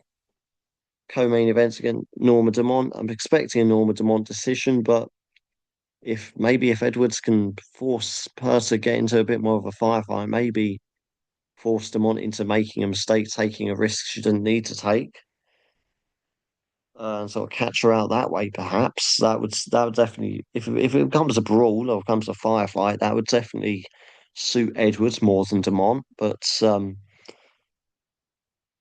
think Dumont's smart enough smart enough to stay out of that kind of situation. So Edwards, though, still very, very good prospect. Uh, wouldn't want to counter out too soon, even if I don't think she's going to win this. So I'm definitely not going to say she doesn't have any chance at all. But all in all, could be better, could be worse. But slight underdog there for a Trail, along with everyone else that's had her. Trig is next. Let's see who Trig. Oh, before I forget, sorry, my bad. I've given a shout out to all the other games that people are running on this site. Of course, I've got to give a shout out to Trig for running the Tapology Wagering League. Um, if you want to scratch that gambling itch without actually spending any real money, without actually spending your rent money on fighters, it's you can test your metal in that game. It's basically you start with 50 grand, slightly less, I think, now because there's a couple of weeks into it. If you were to join it in now, but yeah, basically, you just using the sites listed on the header page the thread. You just pick what you want, whether you want it to be straight, a parlay, or accumulator, or even a prop bet, as long as you find what you want with the odds from one of those sites and bet however much virtual money you want. And again, that runs over the course of a season for a few months. So uh, if you've got an interest in gambling or want to scratch that gambling itch, as I say, without actually gambling, or or if you're not a gambler and you want to see hypothetically how well you would do or how badly you would do, that's also a good way of doing that. But anyway, so definitely worth checking out the Wagering League on Tapology, and best of luck to Trig in this game. Let's see who's Trig going to be matched with. Lucas Brennan. Thought that was going to be another one for Max Griffin there, but it's just Lucas Brennan there for just about landed in that in that slot for Brennan.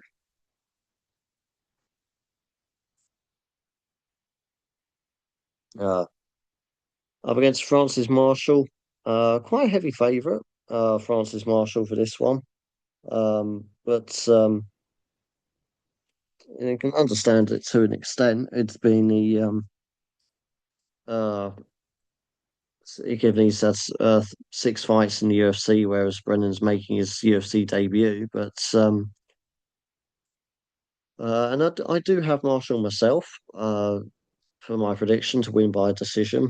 Um, Coming off the win against Eric Silver, submission win um, against Eric Silver, and he'll always try and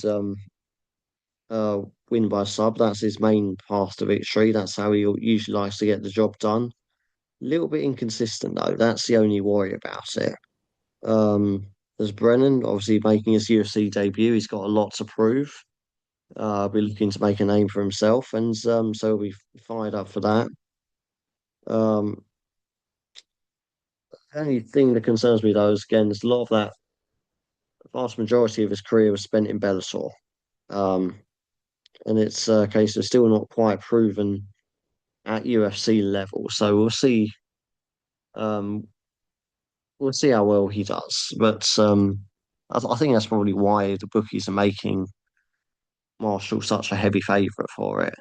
Uh, based on the fact that Marshall can at least prove that he has hung um uh, with the UFC um level fighters, but being 3-3 in the promotion, so he can see certainly worthy of a place in the promotion. And I think it's just we haven't seen that from Brennan yet. Maybe he'll prove it tomorrow night. But, and that's the opportunity there for him to try and prove that he does belong in the UFC tomorrow night. But so maybe that'll have him all fired up. But Francis Marshall should be the favourite, and is rightly so. Shriek needing a little bit of luck there. Okay, Troz, the second half of the former Trostradamus alliance. Uh, let's see, maybe it'll make them luckier individually. Let's see who the wheel has in store for Troz anyway. Jackson McVeigh. Okay, so maybe it was Troz bringing the bad luck to that partnership because Jackson McVeigh, not a fighter I have a lot of faith in to get through in this round. Obviously, up against Cedric Dumas, who said numerous times going to finish him in the first round by submission, and just McVeigh. I do feel sorry for him that he's so well hyped in the LFA, but it's just not worked out in the UFC so far. Really should probably go back to the LFA, continue getting fights there, winning fights there, gaining experience, and then try come back to the UFC in a few years' time. But I think just not quite ready at the moment. But that's very unfortunate anyway for Troz to be drawn with Jackson McVeigh. Um, all right, next we have Uber Industry, our German alliance, still going strong. The longest going alliance, I think Costradamus were formed first, but I'm not sure. But then they split up. They got back together again, split up again. But I think since their formation, it's the old Uber Industry is the oldest current one going. But anyways, let's see who the German alliance get drawn with. That's of course Schwer Industry and Uber Matched joined together. Lucas Brennan again, another name that's come up quite a lot. Lucas Brennan. Uh, Wills definitely seems to have about 5 or 6 fighters that he really likes. Uh, really likes throwing up for this. And again, Francis Marshall should be the heavy favourite for it, or not heavy favourite. Because the bookies had him apparently according to the notes, but it got him -525. I don't quite agree with that. I think it's probably be more like 300 -300 something, but not 525. I don't quite get where they got that number from. But Brennan, of course, he was the shit in Bellator. He was brilliant there. The absolute dog's bollocks over there. But let's see if he'll be able to transfer that to the UFC, given it was a few years ago now. So let's see if yeah, we'll have to see if he transfers that to the UFC. But that's most of his career really. Spent in Bellator, and whereas Marshall has recently, of course, been active in the UFC and proving he's capable at that level. But Uber Industry, I think our other alliance might need a little bit of luck here. And Jordan and Pippin they didn't have one I favoured either, to be honest. Can't remember who it was off the top of my head now, but could quite possibly see both of our alliances go out in the first round. Anyway, hope that doesn't happen, but that's the nature of the game, unfortunately. Right, down to our last two now. We have Vazke 88. Let's see who he'll get drawn with.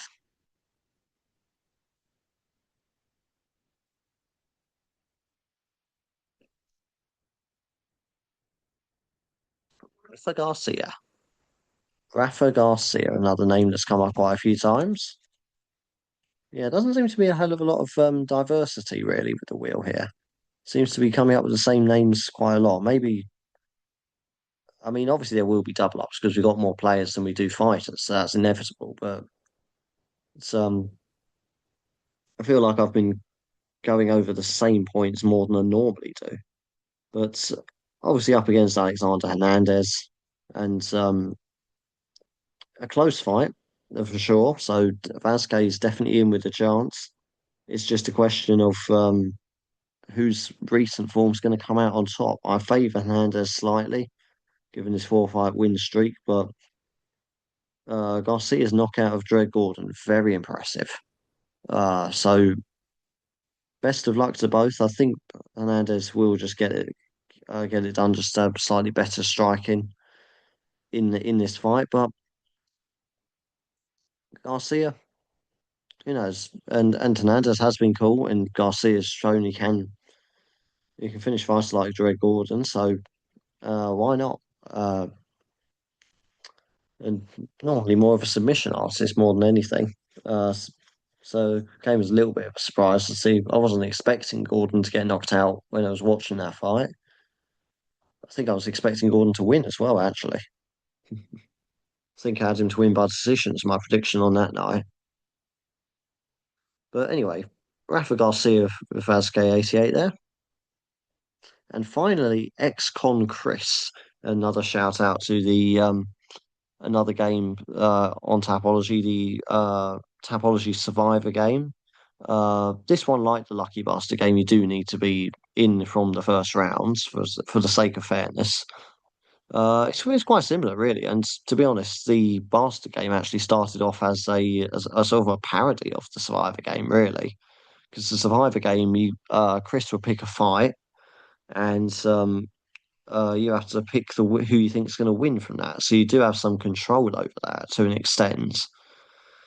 And then obviously, if your fighter that you've picked wins, you go through. If not, you go out. But whereas this game is basically the Survivor game, except you don't pick your fighters. It's purely down to luck. There's no skill involved in this at all. Whereas with the Survivor game, got a little more class to it that you do need to actually know your shit a little bit to win that. I mean, I would know 3-time champion myself. Humble brag time. And funny enough, I've never won this. I'll tell you what, I've never won the Tapology Lucky Bastard game. I've won the Survivor game 3 times, but never the Bastard game. But anyway, ex-con Chris, let's find out. One final fighter for the night. Let's see. Who is it going to be?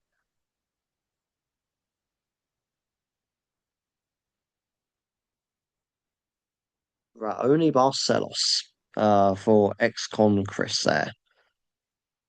Um, Raoni Barcelos, again,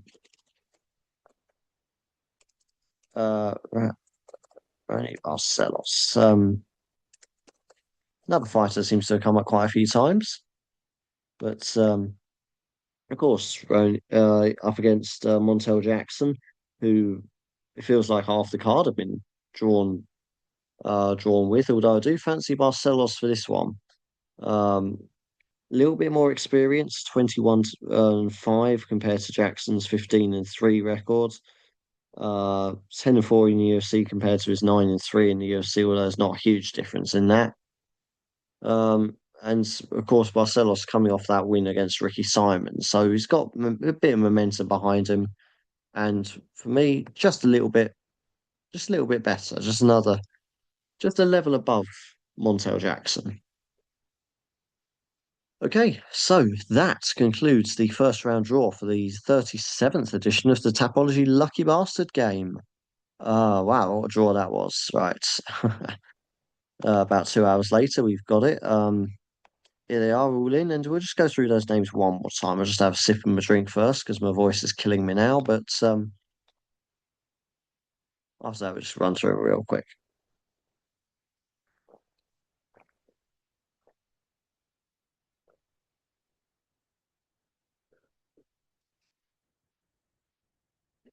Okay.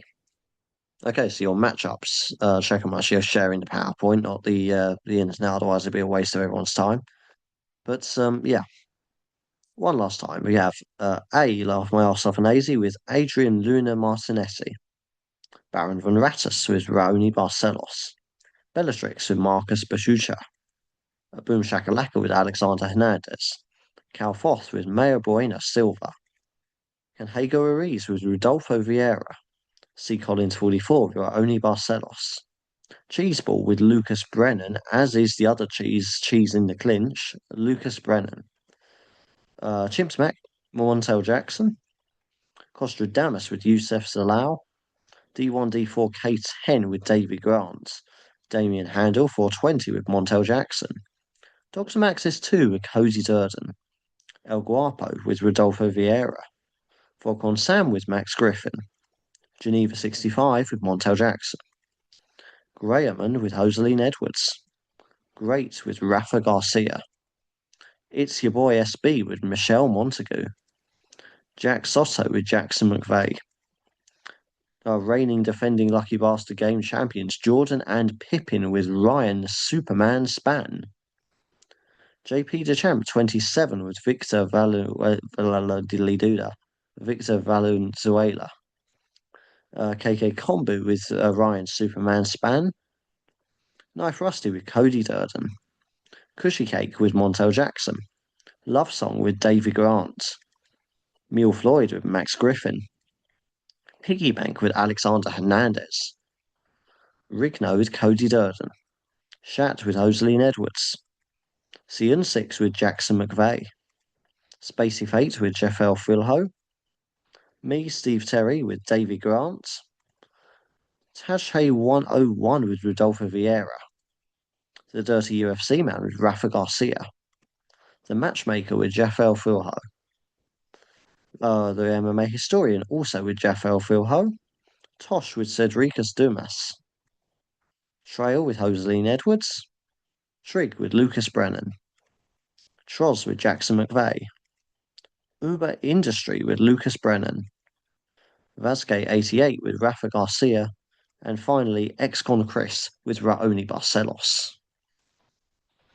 So that concludes the draw, and that's yeah, as I've been saying, it feels like there's definitely a few fighters in particular which have come out more often than others. But by my recollections, I think most fights have been covered. I think the only fight on the card I think that hasn't come up at all has been the first one on the cards, Talita Alencar and Julia Pilastri. I've gone with Alencar for a decision win for that one, despite her being a slight underdog. But anyway, I remember last time Alencar was on the card, we had about six people on her as well. So it makes a change that nobody got involved in that fight at all. But anyway, all this leaves me to say is best of luck to all of you in the game with your mixed fortunes, as always. If you got any real money on this card, best of luck with those. And of course, best of luck with your picks in Tapology and just be lucky overall. You know, a bit of luck never hurts. But until next time, so long for now.